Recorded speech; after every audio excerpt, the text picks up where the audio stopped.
పవిత్రత కాపాడడానికి హుషారుగా ఉన్నారా లేదా? ఏమమ్మా ఆడబిడ్డలు హుషారుగా ఉన్నారా?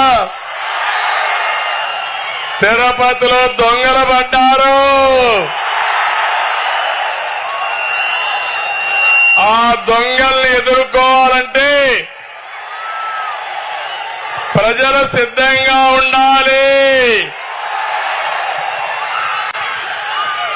ఈ తిరుపతికి వస్తే నాకెప్పుడు గుర్తొస్తుంది,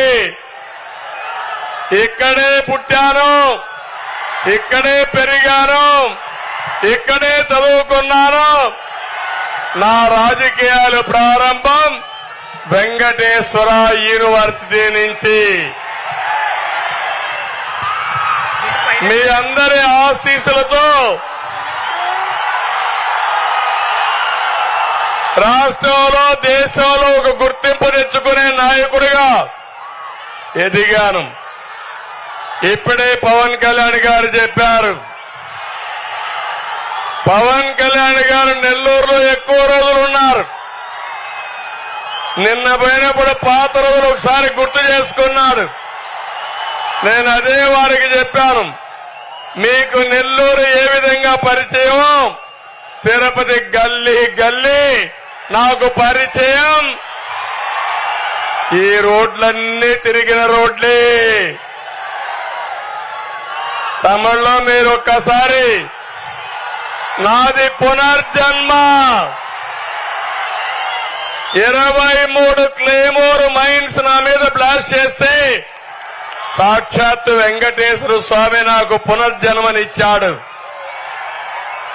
అది మీ అందరి ఆశీస్సులతో సార్థకం చేసుకుంటానని మరొక్కసారి అందరికి విజ్ఞప్తి చేస్తున్నా. తిరుపతికి ఒక ప్రత్యేకత ఉంది. ఎన్టీ రామారావు గారు పోటీ చేసిన నియోజకవర్గం, చిరంజీవి గారు పోటీ చేసిన నియోజకవర్గం,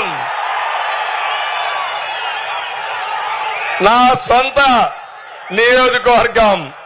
అంటే ఇక్కడే పెరిగాను.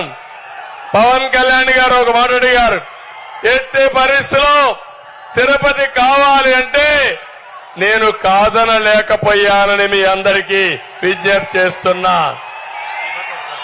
ఈరోజు పొత్తులో ధర్మంగా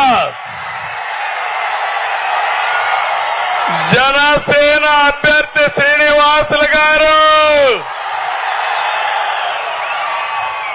గుర్తు ఏంటి?